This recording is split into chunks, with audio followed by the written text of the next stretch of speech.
This episode of Marijuana Today Daily is brought to you by MJ Today Media, publishers of this podcast, our weekly show Marijuana Today, and the Green Rush podcast, which we produce with our friends over at KCSA Strategic Communications. Learn more about our company over at mjtodaymedia.com and tune into the Green Rush podcast over at greenrushpodcast.net. Good morning, Marijuana Nation. It's Wednesday, April 24th, 2019, and you're tuned in to episode 711 of Marijuana Today Daily. I'm your host, Shay Gunther, and I'll be walking you through today's marijuana news and headlines. As always, we have a full and busy day of cannabis news in our hands, so let's jump right into it. New Cannabis Ventures grabs our top spot today with a wire piece about the just announced closing of a $350 million round of funding, and that's in US dollars, by licensed Canadian company Aphria, which is one of the largest cannabis companies in Canada, not named Canopy. The fund just closed up yesterday with the last $50 million being grabbed by institutional investors.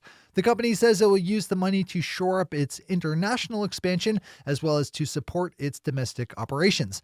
It's that first goal that places this in the top of the list today, besides the fact that it is such a large deal. Some of that money is going to be coming south to the U.S. in the form of acquisition deals similar to the one we saw by Canopy Growth and Acreage Holdings.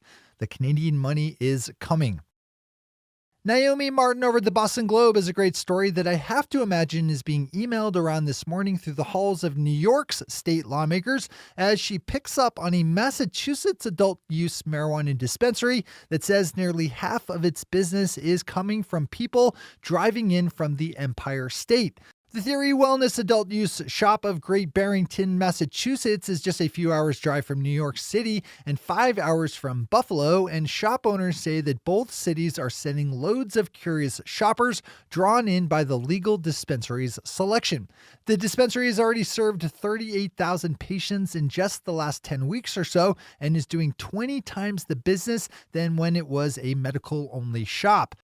As every single one of those New York shoppers represents tax dollars that are not being seen by New York State, every story like this is a dagger in the sides of adult use prohibition in that state. Dominic Holden over at Buzzfeed News has an interesting story up as Buzzfeed News worked in partnership with PBS, Civilized, and Burson, Cohn & Wolf to conduct a survey over the issue of driving after consuming cannabis. I should point out that this is Buzzfeed News, the legitimate news gathering wing of the company, not the division that is in charge of wasting your day with stupid quizzes. The survey polled 1,200 Americans about their thoughts on driving after consuming cannabis and found some interesting results. As 2/3 of those polled thought that driving while high was dangerous, but only half of actual cannabis consumers thought the same.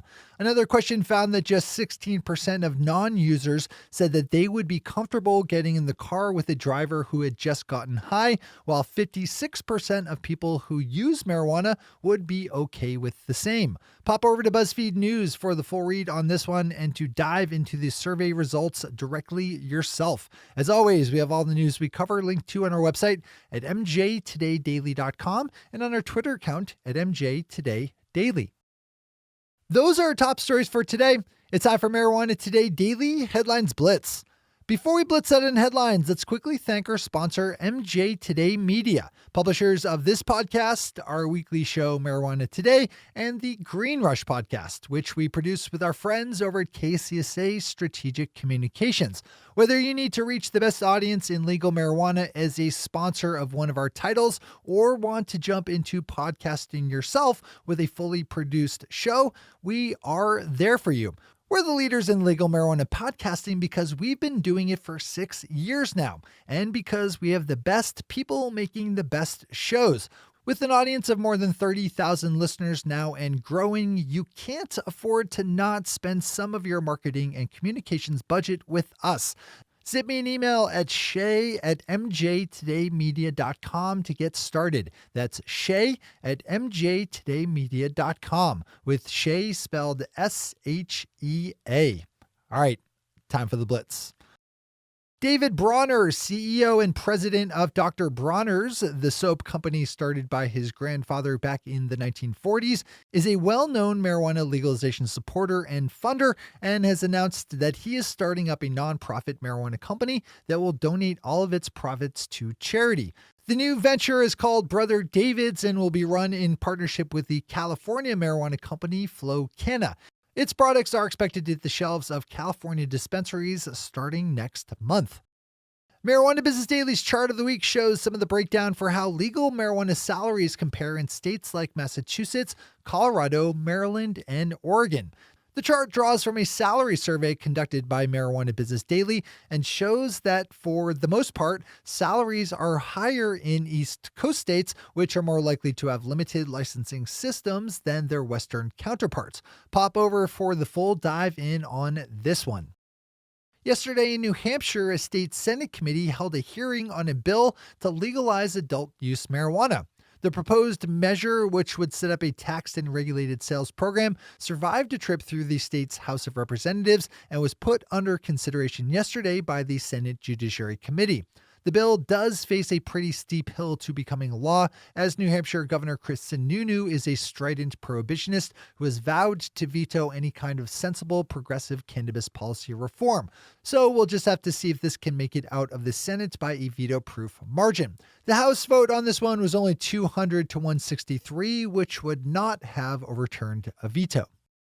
Yesterday in Texas, that state's House voted in favor of a bill to legalize the cultivation of industrial hemp.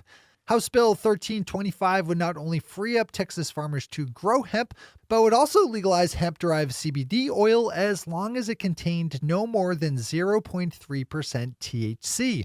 The bill will still need to go through one more round of voting in the House before it can head over to the Senate, so I'm sure we'll be touching back in on this one sometime soon.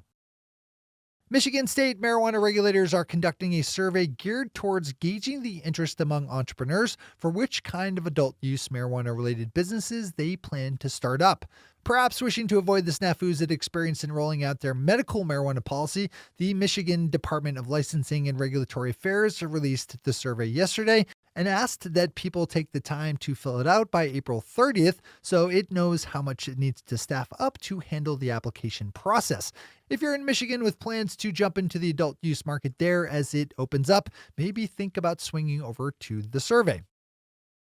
The Sacramento County District Attorney's Office just announced that it had found more than 2,000 marijuana-related convictions that could be thrown out entirely, and another 3,500 or so that could be automatically downgraded from a felony to a misdemeanor thanks to the program Code for America, which has been popping up lots in the headlines in recent weeks for their work to automate the process of finding low-level cannabis charges in the criminal records that can be expunged or modified.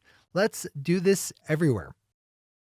And finally for today, police in Jefferson County, Alabama will no longer arrest people for having small amounts of marijuana on them. Instead, they'll issue tickets to anyone found possessing personal amounts of cannabis. Jefferson County is the most populated county in Alabama with just under 700,000 residents.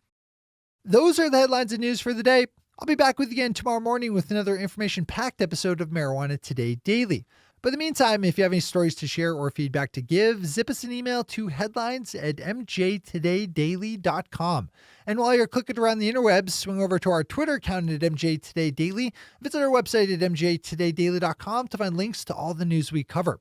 Thanks to our sponsor, MJ Today Media, and to our awesome patron listeners for the support that makes this show possible. To join the lesser ranks of the patron listeners yourself, swing over to our website at mjtodaydaily.com and click on that big blue button at the top of the page that says Become a Patron. I'm your host, Jay Gunther. Thanks for tuning in and starting your day with marijuana today.